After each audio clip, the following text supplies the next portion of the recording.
what's up you guys, it's Dorothy and welcome back to my channel. In today's video we're going to go into chapter 21 of Two Can Keep a Secret by Karen and McManus.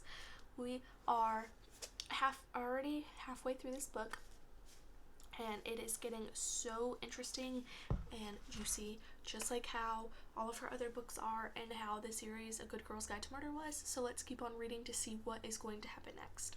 This video may contain sensitive topics and foul language. If you do not wish to continue, please click off of the video now. You have been warned. Chapter 21. Ellery, Monday, September 30th. So, Malcolm says plugging tokens into the end of a foosball table. That was interesting.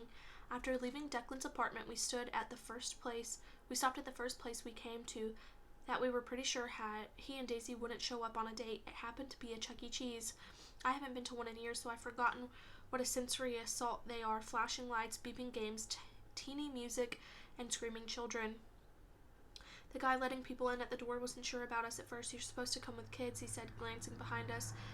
At the empty hallway, we are kids, Mia pointed out, extending her hand for a stamp. Turns out Chuck E. Cheese is the perfect location for clandestine debrief. Every adult in the place is too busy either chasing after or hiding from their children to pay us any attention. I feel weirdly calm after our trip to Pinecrest Estates, the dread that came over me at Mia's house almost entirely gone. There's something satisfying about unlocking another piece of Echo Ridge's puzzle, even if I'm not sure where it fits. So, Mia echoes, gripping a handle at the other end of the foosball table. Ezra is next to her, and I'm beside Malcolm. A ball pops out of one side, and Mia spins a bar furiously, missing the ball completely. Your brother and my sister. How long do you think that's been going on? Malcolm maneuvers one of his players carefully before smacking the ball, and would have scored if Ezra hadn't blocked it. Damned if I know, since they both came back maybe, but that still doesn't explain what they're doing here. Couldn't they hook up in New Hampshire or Boston? He passes the ball to one of his own men, then backward to me, and I rocket a shot across the field into an open goal. Malcolm gives me a surprised, disarmed grin that dissolves the tense set of his jaw. Not bad. I want to smile back, but I can't. There's something I've been thinking ever since we pulled away from Pinecrest Estates, and I keep weighing how or whether to bring it up. I don't think they can hook up anywhere, Mia says. Can you imagine if one of the reporters who've been prowling around Echo Ridge got wind of this? Lacey Kilduff's boyfriend and best friend together 5 years later, while somebody's making a mockery of her death by writing bullshit all around town, and another girl's just gone missing. She shudders, managing to nick the ball with the edge of one of her men. People would hate them. What if it's not 5 years later? The words pop out of me, and Malcolm goes still. The foosball rolls unchallenged down the length of the table and settles into a corner. I add almost apologetically, they might have been together for a while. Mia shakes her head. Daisy's had other boyfriends. She almost got engaged to the guy she was dating at Princeton. Okay, so not all 5 years, I say, but maybe at some point in high school. Malcolm's jaw has got tense again. He braces his forearms on the table and fastens his green eyes on me. Both are disconnecting at close range. If I'm being honest, like when? Like while Declan was still dating Lacey. It'd be the classic deadly love triangle. I have to bite the inside of my cheeks to keep from saying it out loud. What if Declan and Daisy fell in love years ago and wanted to be together, but Lacey wouldn't let him go, or threatened to do something to Daisy in retaliation, and it infuriated Declan so much that he lost control one night and killed her. Then Daisy broke things off with him, obviously, and tried to forget him, but couldn't. I'm itching to expand on my theory, but one look from Malcolm's frozen face tells me I shouldn't. I don't know. I hedge, dropping my eyes, just throwing out ideas. It's like I told Ezra in the library. You can't spring your siblings might be murderers theory onto people all at once.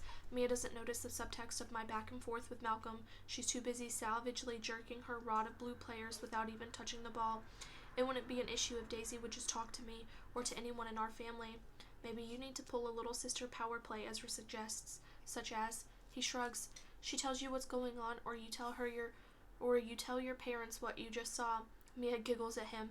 That's straight up evil, but effective, I'll bet. Ezra says. He glances at Malcolm. I suggest the same thing to you, but I just saw your brother, so... Oh yeah, Malcolm grimaces. He'd kill me. Not literally, he adds, hastily, with a sideways glance at me, but also he knows I'd never do it. Our father wouldn't care, but our mom would lose it, especially now. Mia's eyes gleam as she lines one of her men up for a shot. I have no such concerns.